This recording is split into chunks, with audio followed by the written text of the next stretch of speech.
Sally Taylor. You're 19 years old in college and don't know what you're going to be. Dad wants me to do this, Mother wants me to do that, other people suggest... Oh, I don't know what I want to do. There are so many jobs that appeal to me.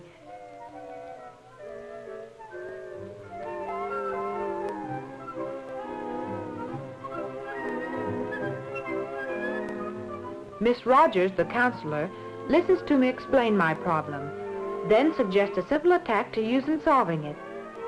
First, to carefully consider my own abilities and interests. Next, read about careers, keeping these abilities and interests in my mind. Finally, to visit with women in occupations which really impress me. Just 1, 2, 3. And she offers to help me anytime I need assistance, especially when I'm ready to go visiting. In the meantime, she wants to know for her records what activities and studies attract me, in school and out. So I mention editing the high school paper, work on the OCW trend,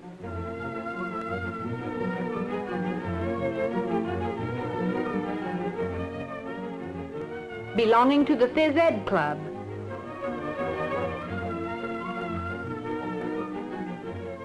showing my style in the water show, even if I was only a freshman. The sense of achievement that languages give me.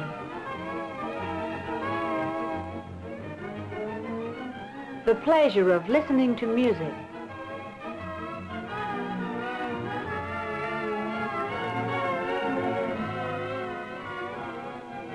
The fun I have working with the upper-class drama students, preparing for the stage productions.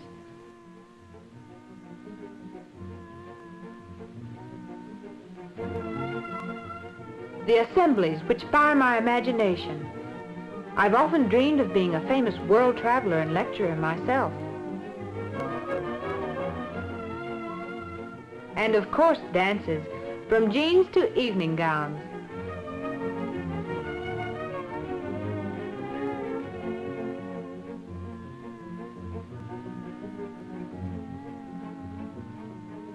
Helping the primary group at church. The joy of doing things for people, especially children. Miss Rogers understands why I'm bewildered. To her, my confusion makes sense.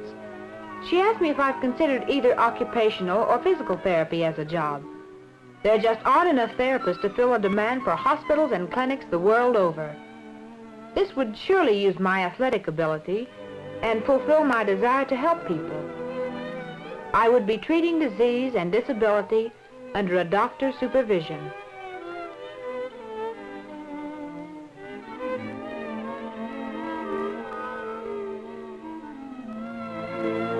A major in physical education here at OCW would prepare me for the necessary postgraduate work.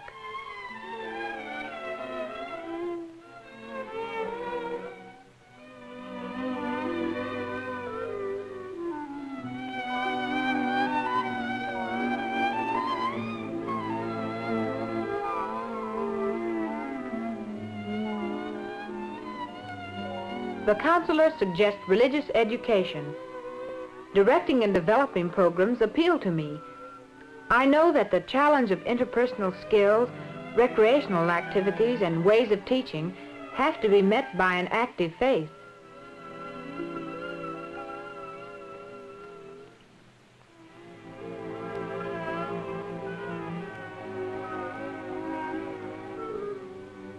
Both in school and out, there are opportunities to prepare for this work at OCW.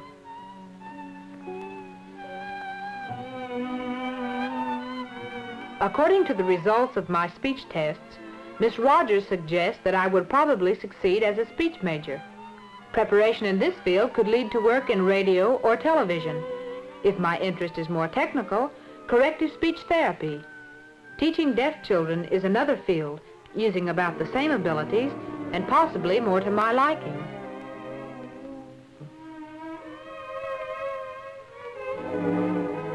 One of OCW's graduates in language went on to become an interpreter for a business house dealing with South America. The competent interpreter is an important person when it comes to the job of ironing out international misunderstandings.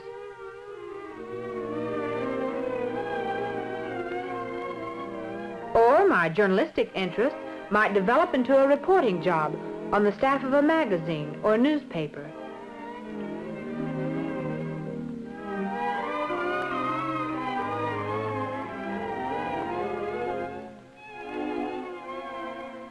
The work of a fashion editor keeps one up with the latest in women's world of costumes and accessories. But this is a highly competitive occupation. So if one prefers a more slowly paced life, she might use the same interests in library work.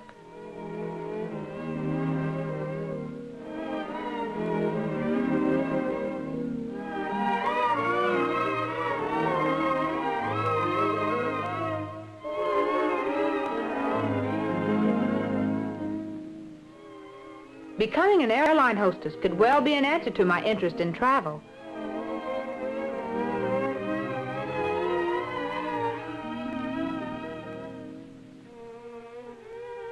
The role of a certified public accountant speaks well for a business-minded girl.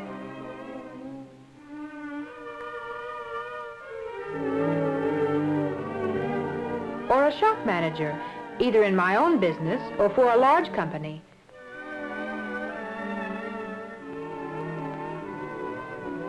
More and more women are working, especially married women and older women whose children have grown.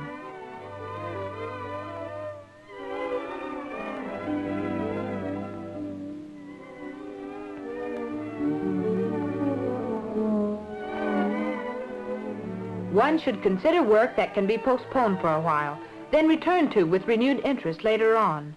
Work that will vary housekeeping tasks.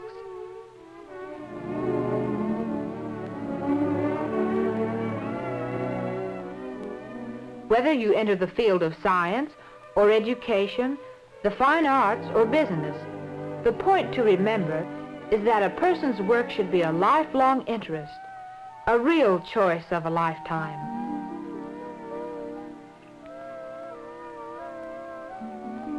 Those 3 steps Miss Rogers outlined, let's see. 1, analyze my interests and abilities. 2, read about careers. And 3, visit and find out firsthand about them. I dig into the job of analyzing my abilities and weighing my interests. What a job! I like so many things. Nancy, the clown, always seems to have a bright suggestion, just when I seem to be thoroughly confused.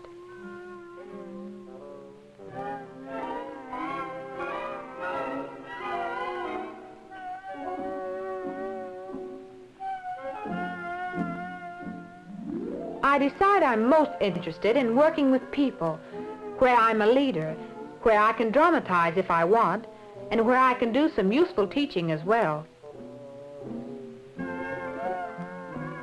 The quest for a career begins. With a list of women to see, given us by the counselor, we take off with the assurance that we will be expected and welcome.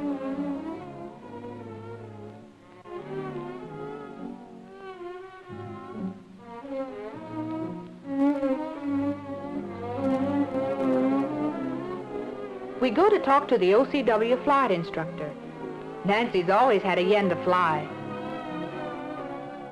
Mrs. Roberts, a member of the Flying Farmers of America, impresses us with tales of flying with the wasps in wartime and of organizing a crop dusting service afterwards.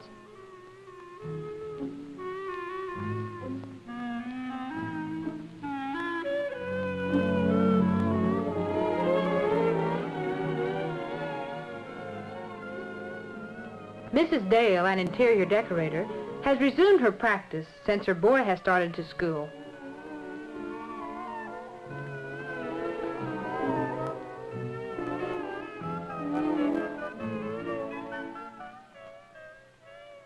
She has a flair for making a place good-looking and livable. I would like to know how to use space as well as she does.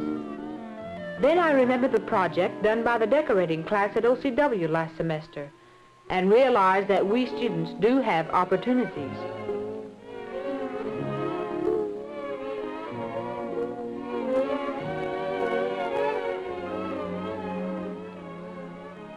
lots of chances in the home economics school to prepare for such things as interior design, child care,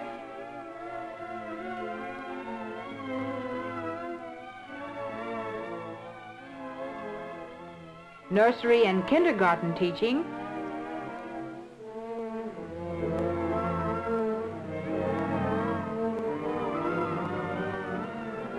and institutional food service.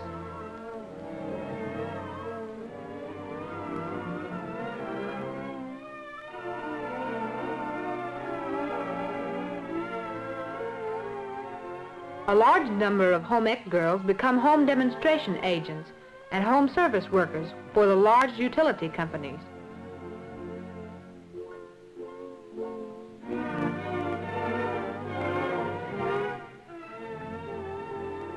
Others go into the comparative buying field.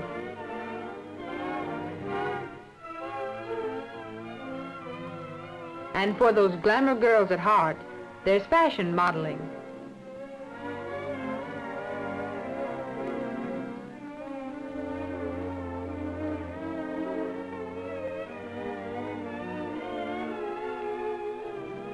I speak to Miss Turner, a public opinion surveyor, who has just addressed us in an assembly program.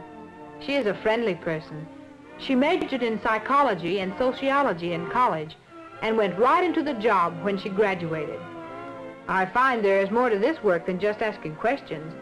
The statistics, compilations, and correlations are really important.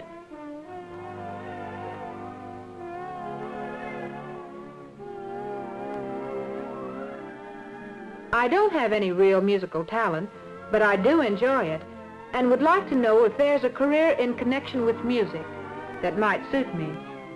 From Mrs. Reynolds of the music school, we learned that OCW has had her share of well-known musical artists. She then points out the importance of music in many occupations. The school teacher, who can accompany simple melodies on the piano, has a distinct advantage. A mother can sing to her child. The child enjoys the comfort of its mother's song at bedtime.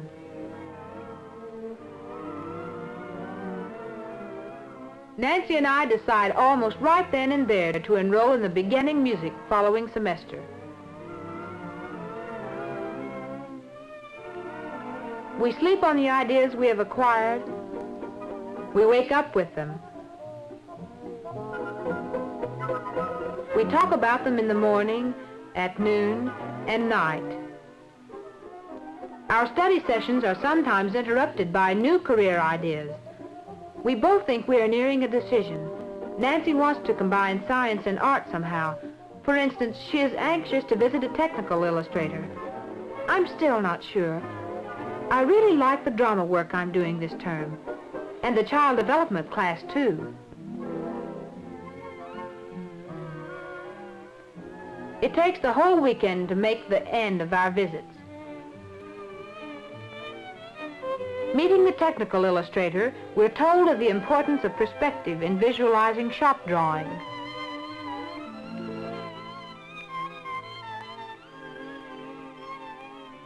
Spending an afternoon at the courthouse, we watch another OCW graduate, now a lawyer, plead a case. Her work is as creative as any artist, it seems to me. She worked her way up to a high-level position in a law firm without encountering any obstacle that honest and persevering work had not overcome. That's what several women have told us, that if a woman wants to get ahead and earns her right to go up, then she does. Prejudice stops only the indefinite and undetermined ones.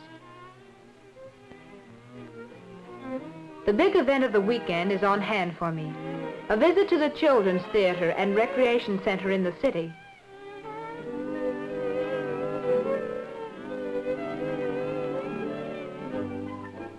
Jane Hobson, the director, briefs us on her current production. How I enjoy the healthy competition of the children in organized activity. Both my athletic ability and my interest in working with little people tells me the field of recreation and entertainment can be an important career. From a former OCW girl, we learned that running a greenhouse is both a lucrative and interesting business. I appreciate the plants, even if I can't identify many of them. They're beautiful. Raising a strain of tiger lilies may appeal to Nancy, but already I'm seeing myself in the role of a recreation director. Just think, Sally Taylor, mentor of a progressive leisure time activities program for children in my hometown.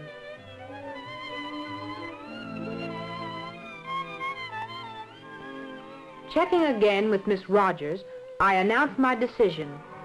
She agrees that my choice is a good one, but advises me to contact my parents and discuss it with them. So Christmas time finds me at home, unwrapping packages and trying to build up nerve enough to mention my decision. I just can't suggest it while we open our packages. It would spoil everything. But I managed to tell Mother as we do the dinner dishes. She is surprisingly cooperative. Says she always wanted to do something like that herself. But Dad is most trying. He takes a deep draw on that pipe I gave him and emphatically makes the point that he is footing my bill. He wonders just how good a recreation director I'll turn out to be. Oh, he makes me miserable for a time, but finally comes around. My folks are wonderful about the whole thing.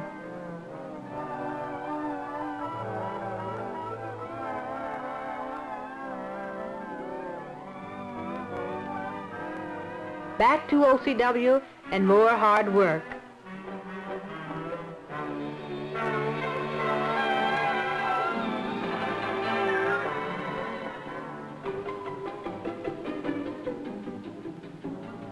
The rest of my college years broadened my training and developed my personality. With direction and purpose, I now plan my own work and play schedule, successfully intermingle extracurricular activities with my required studies. Going to college is becoming even more fun.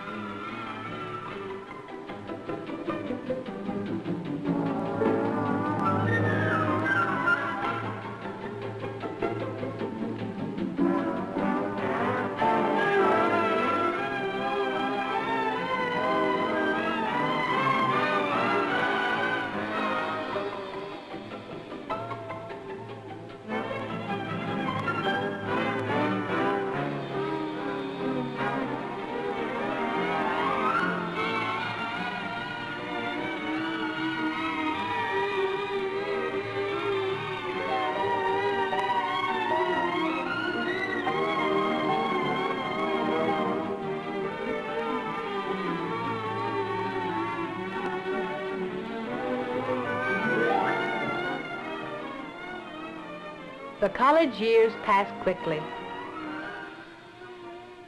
Then the big day, graduation, and that proud grin on Dad's face.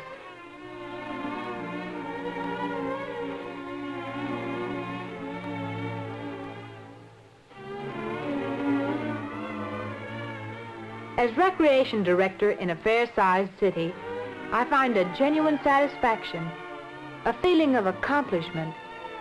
Dreams of an expanded children's theater should materialize soon. I've become an important and respected person in the community. I think back and discover it was the early help with my decision to go into my chosen field, as well as the vigorous, well-rounded program at Oklahoma College for Women, which makes mine a happy choice of a lifetime.